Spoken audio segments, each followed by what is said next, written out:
പഞ്ചായത്ത് തെരഞ്ഞെടുപ്പാകുമ്പോൾ അയ്യപ്പൻ്റെ പൊന്നുകെട്ട വിഷയത്തിനകത്ത് ദേവസ്വം ബോർഡ് മന്ത്രിമാർ വരെ കുറ്റാരോപിതരായി സംശയത്തിൻ്റെ നിഴലിൽ ഇങ്ങനെ നിൽക്കുമ്പോൾ ആ നിഴലിൽ കുറച്ച് വെളിച്ചം അടിച്ചു കൊടുത്ത് അവരെ രക്ഷപ്പെടുത്താമെന്ന് ആര് വിചാരിച്ചാലും നടക്കില്ല. ജനങ്ങളുടെ മുന്നിൽ ഇതെല്ലാം ഉണ്ട്.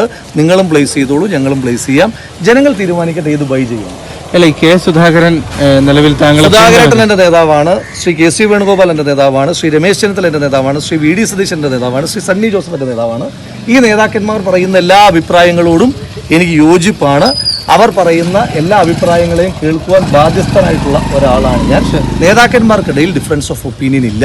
ആ ഡിഫറൻസ് ഓഫ് ഒപ്പീനിയൻ അവർ പറയുന്ന ഒപ്പീനിയനിൽ എനിക്ക് ഡിഫറൻസ് ഇല്ല. അപ്പോൾ അതുകൊണ്ട് തന്നെ ഇതിനകത്ത് എന്തൊക്കെയോ ഉണ്ട് എന്ന് പറഞ്ഞ് വരുത്തി തീർക്കാൻ വേണ്ടിയിട്ട് പ്രശ്നം. അല്ല, ഈ സുധാകരൻ പിന്തുണച്ചു, പക്ഷേ ചെന്നിത്തല മാറി നിൽക്കാനാണ് ആവശ്യപ്പെട്ടിരിക്കുന്നത്. അല്ല, ശ്രീ രമേശ് ചെന്നിത്തല അടക്കമുള്ള ആളുകൾ പറഞ്ഞിരിക്കുന്ന കാര്യം ഞാൻ അനുസരിക്കുന്നുണ്ട്. നേതാക്കന്മാർ പറയുന്ന എന്താണ്, അത് ഞാനും ചെയ്തിട്ടില്ലല്ലോ.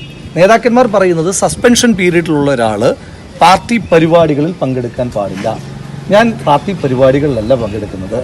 ഇതുപോലുള്ള ഇപ്പോൾ ബഷീർക്കെ പോലുള്ള കഴിഞ്ഞ തെരഞ്ഞെടുപ്പിൽ എനിക്ക് വേണ്ടി അത്യധ്വാനം ചെയ്ത മനുഷ്യന്മാർ അവരുടെ തെരഞ്ഞെടുപ്പിൽ വീടാന്തരം കയറി പ്രചരണം നടത്തണമെന്ന് സ്ഥല MLA എന്ന നിലയിൽ എന്നോട് ആവശ്യപ്പെടുമ്പോൾ അവരുടെ ആ ആവശ്യം അത് നിറവേറ്റേണ്ടുന്ന ബാധ്യത രാഷ്ട്രീയമായിട്ട് എനിക്കുണ്ട്. ഞാൻ ഏതെങ്കിലും ഒരു പദവി കിട്ടിയിട്ട് വീട് കയറി തുടങ്ങിയ ആളല്ല.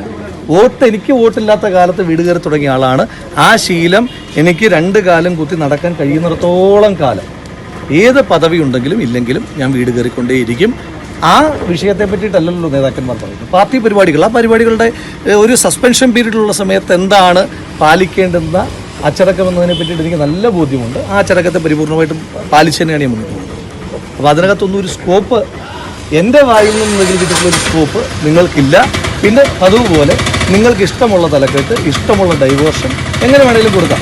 അപ്പോൾ ഇതിനകത്ത് എനിക്കിപ്പോഴുള്ള സംശയം, നിങ്ങൾക്ക് ഇഷ്ടമുള്ള നെഗറ്റീവ് പറയാനാണെങ്കിൽ നിങ്ങൾ മുകളിൽ കൊടുക്കുന്ന തലക്കെട്ടും നിങ്ങളുടെ വിശദീകരണവും ആ ആളുടെ ബൈറ്റും തമ്മിലൊരു ബന്ധം ഉണ്ടാകില്ല.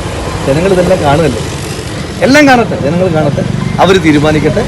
ജനകീയ കോടതിയിൽ എനിക്ക് പറയാനുള്ളത് ഞാനിങ്ങനെ പറഞ്ഞുകൊണ്ടേയിരിക്കും. അത് ഇപ്പം നിങ്ങൾ അങ്ങനെയൊക്കെ നരേഷൻ കൊടുത്തു കഴിഞ്ഞാൽ ജനകീയ കോടതിയിൽ ഇതൊക്കെ ജനങ്ങൾ കേൾക്കുന്നു.